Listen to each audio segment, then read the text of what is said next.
يلا بينا نعمل بقى الانبوكسنج سوا. اولا كل الحاجات دي انا بقالي فتره بحوش علشان اجيبها، وخصوصا ان احنا في شهر 2 من شهر عيد ميلادي يعني. فجبت كل الحاجات دي، مش ما جبتهاش يعني، مش عامله حسابي ان انا هبقى لي فتره بشيل فلوس على جنب علشان اعرف اجيب الحاجات دي. وكان في منهم حاجات، الحاجه دي هي من اهدافي اللي حطيتها في اول السنه 2026 الحمد لله اتحققت. فهوريهولكوا اخر حاجه. اوكي، هنفتح بقى مع بعض واحده واحده. في حاجات سكين كير وفي حاجات للبيت بسيطه جدا، بس بوريكوا اختياراتي وحاجات يعني ممكن يكون حد بيدور عليها. والحاجات كلها انا غالبا مجربه معظم المنتجات بكررها، فهي حاجات بجد حلوه قوي. جبت بقى من الحاجة عرفة الشامبو ده. انا جبته قبل كده مرة، وكنت بقالي فترة بدور على شامبو حلو. انا شعري جاف جدا خصوصا في الصيف، مفيش ولا اي شامبو ارتحت معاه. جربت ده بالصدفة، كنت هناك بجيب التوابل بتاعتهم خطيرة، فشفت عندهم قسم كامل للكوزماتكس وحاجات طبعا هم عاملينها طبيعية. فجبت الشامبو ده في مرة وعجبني جدا جدا، ريحته خطيرة، بيطر الشعر جدا وحلو قوي وكمان بيرغي، فحلو جدا عجبني. ودي تاني مرة اكرره على فكرة. والمرة دي بقى مجبتوش لوحده، قلت هجرب بقى الهير ليف ان ده. عايزة برضو حاجة للتسريح وما كنتش عارفة اجيب ايه، وبعد تدوير كتير على النت لقيت واحدة بتشكر قوي في الليف ان بتاع سان سيلك، فكنت خلاص اصلا هجيبه. بس لو انا بجيب الشامبو لقيت الليف ان بتاعهم، فقلت لا خلاص انا هجيبه واكمل بيه الشامبو، يبقوا الاتنين يكملوا بعض وهجربه. وسعره كان قريب جدا للسان سيلك. السان سيلك كان عامل 180 حاجة كده. دي العبوة دي أكبر، دي 430 ملي ب 205 حاجة كده. وبصوا أصلا كميته يعني ما شاء الله كبير وخطير. أنا جربته مرتين كده، حلوة قوي قوي قوي. الليف ان بيتحط على شعر مبلول، بنسرح بيه وبجد بيبقى بيخلي الشعر مهندم كده وجميل جدا. دي أول حاجة. طبعا جبت شوية بهارات كده للبيت شلتها عشان البهارات بتاعتهم بجد حلوة قوي. دول بقى انا كنت في المنشية ولقيت البخور دي، اول مرة اشوف الانواع دي، فجرب جبتهم اجربهم. هم اصلا من بره ريحتهم حلوة، فلما يتفتحوا بقى ريحتهم حلوة قوي. ما كانوش غاليين، دي كانت الواحدة ب20 جنيه، فجبت ال3 انواع اللي كانوا موجودين عند الراجل وقتها. هنا بقى طلبت اوردر كده من امازون. انا فتحته طبعا علشان اشيك على الحاجة.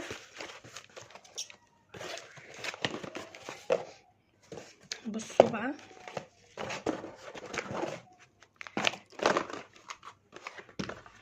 كريم بتاع شان ده، دي تاني مرة اجربه. مش البراند، الكريم نفسه. في من المرطب ده جل، بس انا اللي ماشيه مع بشرتي عادية، اللي ماشيه معاها الكريم. تحفة تحفة تحفة، من هنا للسنة الجاية خطير خطير خطير. وبتقعد كتير جدا جدا جدا ما شاء الله. انا جبتهم من امازون. ليه بقى؟ انا اول مرة اصلا اعمل اوردرات من امازون، الصراحة ما كنتش بحبه. كنت على طول بجيب منه.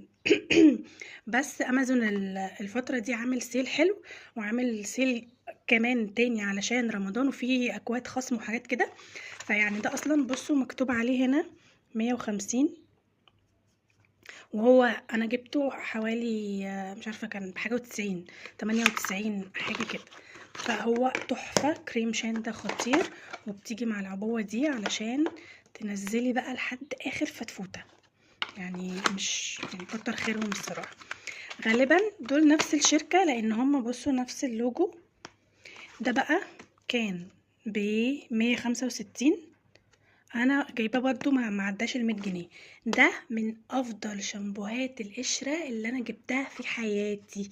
انا مجرباه من حوالي 6 سنين يمكن، جبته وكان خطير من اول مره. حرفيا ضيع لي القشره بدون مبالغه. ومن حوالي سنه ونص كنت بدور عليه علشان كنت ناسيه وناسيه اسمه، وجا قدامي بالصدفه افتكرته وبدور عليه علشان اجيبه. قالوا لي في الصيدليه ان هو يعني الشركه موقفه فتره علشان هتنزل عبوه جديده وشكل جديد وكده. وبالصدفه برضو لقيته على امازون وانا بقلب كده، فطبعا جبته. خطير خطير خطير، افضل شامبو قشره جربته في حياتي. واصلا العبوه كمان بصوا ما شاء الله خطيره، تحفة تحفة تحفة. تالت حاجة البنسينول ده اللي جايباه للرجل، هو كريم مرطب للبشرة الجافة. انا جايباه علشان رجلي كنت بحط من المرطب بتاعي العادي، بس بصراحة المرطبات بتاعتي فيها بقى يعني علشان فيها علاج كمان للهير ريموفل، عشان انا كنت عاملة ليزر، فمش عايزة اضيعها على رجلي، على كعب رجلي، يعني الاحسن عشان احطها للجسم وكده.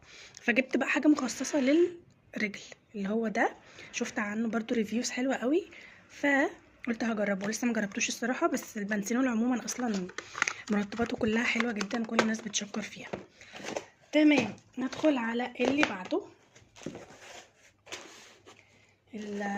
الست دي ده شامبو وبادي ووش، ده 3 in 1، وده كريم الشعر. انا كنت بستخدم لها قبل كده منتجات بتاعت براند اسمه تولا، وكان خطير جدا لان انا جبته في الاول وبعد كده طلع عليه مشاكل وان هم غيروا التركيبه وبيوقع شعر الاطفال وبيعمل حاجات وحشه، فبطلت اجيبه. فجبت بقى البلانكي برضو عليه ريفيوز حلوه قوي، قلت اجربه لاول مره، بس اصلا يعني ريحته تحفه. الكريم بتاعهم بتاع الشعر ريحته شبه الكنتالوب المسكر كده، ريحته خطيره خطيره خطيره. ودي من احسن الصبغه اللي انا بجربها، تقريبا عيلتنا كلها بتستخدم صبغه باليت لان هي حلوه قوي ومش بتنشف الشعر. انا جايبه افتح درجه علشان انا مش هحط اكسجين ومش هعمل تشقير وكده، فتديني انا اصلا شعري غامق، فبتديني يعني هفضل حطها على شعري لحد ما اوصل لدرجه اللون اللي انا عايزاه. بصوا بيبقى جواها كده شامبو، ده شامبو بيتحط في اخر مرحله، ماسك يعني، ودول بقى العبوتين اللي بيتحطوا فوق بعض للصبغه.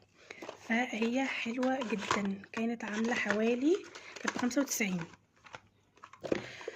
وجبت ده مش بقدر استغنى عنه في الميك اب، بحبه جدا، لازم يكون عندي في التسريحه وخلصان، فجبت العبوه الجامبو بقى، يعني كل حاجه عليها اوفر استغلتها. وايفا اللي هو الاسيتون، ده احسن نوع بستخدمه في المانيكير، احسن حاجه استخدمتها، مش بحب يعني الحاجه اللي برتاح عليها ما بحبش اغيرها الصراحه. دول بقى اللي هي الكياس بتاعه الاكل دي، عارفينها اللي بنغطي بيها الاطباق دي، ما بستغناش عنها خالص. فانا جايبه 2، واحد ليا وواحد لصاحبتي. ودي المشابك اللي انا بنقفل بيها الكياس دي، برضو بتعمل بيها حاجات كتير شكلهم تحفه، برضو دي لصاحبتي مش ليا، دي كانت ب20 ودي ب15 الواحده. ومناديل بتاعه الميك اب انا على طول بجيبها من صيدليه، بس احسن نوع كنت جربته كان بيتباع في ميني سو. ميني سو ده ليه فروع في المولات، يعني في سان ستيفانو وفي كارفور سيتي سنتر. اللي عند ميني سو القطن بتاعه تحفه، وبتبقى باكت كده فيها حوالي 100 واحده، كانت مش عارفه ب150 120 حاجه كده. فانا عشان ما روحتش هناك بقالي فتره والقطن بتاع الميك اب ده خلصان من عندي ومحتاجاه جدا، فشفت وايت يعني براند مناديل معروفه، بس انا اول مره هجرب القطن بتاعهم الصراحه. بس مبدئيا يعني طالما هو ناعم من هنا بعرف ان هو كويس، بتاع الصيدليه بيبقى خشن شويه. التلاتة دول مع بعض برضو واقفين عليا باقل من 100 جنيه الصراحه، مش فاكره كام يعني. ده بقى اول مره بقى هجربه، ده كنت بدور على بادي ميست، البادي ميست بتاعتي كلها والسبلاش وكل الحاجات بتاعتي خلصانه، فعايزه اجيب حاجه جديده. كان عندي المنتجات بتاعت مش فاكره اسم البراند ايه بس خلصت. فالمهم ايه، لقيت بقى ريفيوز كتير على ده في التيك توك، فجبته. ده كان عامل حوالي 250، اسمه ايفر بيور بالفانيلا، انا بحب الحاجات اللي بالفانيلا عموما يعني. ف المفروض بس يهدى شويه، ريحته حلوه ماشي، مسكره شويه، بس الفكره بقى في الثبات، احنا عايزين نشوف بقى الثبات هيبقى ايه، هيبان مع الوقت. خلصنا بقى كل الحاجات بتاعه السكين كير دي، هندخل على الجامبو ده. انا بقى بقالي فتره عايزه اجيب تابلت، اوكي، علشان كمان يعني يعوضني شويه، يبقى يعني مريح شويه في الشغل بدل الموبايل كمان. مش عايزه اجيب دلوقتي لابتوب، يعني مش محتاجه حاليا، فمحتاجه التابلت اكتر. وكان من شهر 10 اللي فات وانا بدور على حاجة معينة، وما كنتش عارفة اجيب ايه الصراحة، محتارة ما بين نوعين، اللي انا جبته ونوع تاني. فتخيلوا ان انا من شهر 10 اللي فات لحد الشهر ده الحاجة غليت كام مرة وانا ما كنتش عارفة اخد قرار. فخلاص يعني بعد ما خدت القرار ورحت الستور ده واتفرجت على الحاجات اللي هناك وشفت العروض وكده وشفت الاسعار، فكنت خلاص بقى بظبط نفسي ان انا خلال اسبوع هجيب، خلاص هشتري. ورحت فعلا بعدها باسبوع اشتريت. الاقي الحاجات زادت في الحيرة بتاعت الذهب اللي حصلت الاسبوع اللي فات دي، او العشر ايام اللي فاتوا عموما. المنتجات كلها، كل الالكترونيكس يعني زادت حوالي من 1000 ل2000 جنيه في البيس الواحدة، في المنتج الواحد. بس يعني كان خلاص انا لو استنيت وكده، يعني انا لما رحت قبلها باسبوع اتقال لي سعر وبعدها السعر ده زايد حوالي 2000 جنيه. انتوا متخيلين 2000 جنيه في اسبوع؟ فما كانش قدامي حل غير ان انا اجيب، علشان انا خلاص انا عارفه انا لو استنيت تاني يعني الحاجه هتغلى اكتر. فالحمد لله وبعد ريفيوز كتير وتطوير كتير ومقارنات كتير استقريت على ده، الاونر باد 10 تابلت مع كيبورد. وبصوا بقى هوريهولكوا طبعا، هنا بيبقى التابلت وهنا الكيبورد. عايزه اقول لكم انا ده حطاه في الويش ليست بتاعتي بتاعت السنه دي في 26، والحمد لله الحمد لله ان انا قدرت يعني اجيبه واحقق الهدف ده في اول السنه. ولسه عندي اهداف كتير عايزه اعملها السنه دي ان شاء الله، هنعملها سوا معاكم.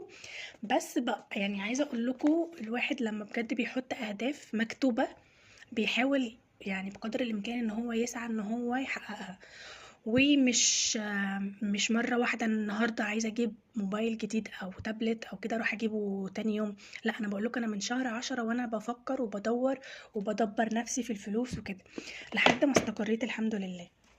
والحمد لله كله من فضل ربنا، اللهم لك الحمد.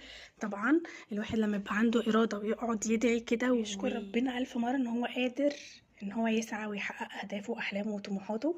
فالحمد لله الحمد لله الحمد لله. وان شاء الله يا رب ربنا كده يقدرني واقدر احقق بقية الاهداف بتاعت السنة دي ان شاء الله. وهفكركم في اخر السنة ان انا حاولت، او يعني ان شاء الله هكون محققه كل الاهداف اللي انا حاططها السنه دي ان شاء الله باذن الله. وبس كده احنا كده خلصنا كل المشتريات. انا جبت حاجات تانية بصراحه خفيفه كده للمطبخ، فبس هعمل لكم فيديو تاني بقى هنظبط المطبخ مع بعض ونفرش بقى الحاجات الجديده وكده ونعمل تغيير كده بسيط قوي في المطبخ. فغالبا هيكون الفيديو الجاي، انا لسه ما عملتش كده اصلا وما صورتش وما عملتش اي حاجه، بس ان شاء الله هيكون الاسبوع ده. وبس كده، شكرا شكرا لو وصلتوا لحد هنا، واشوفكم في فيديو جديد على خير.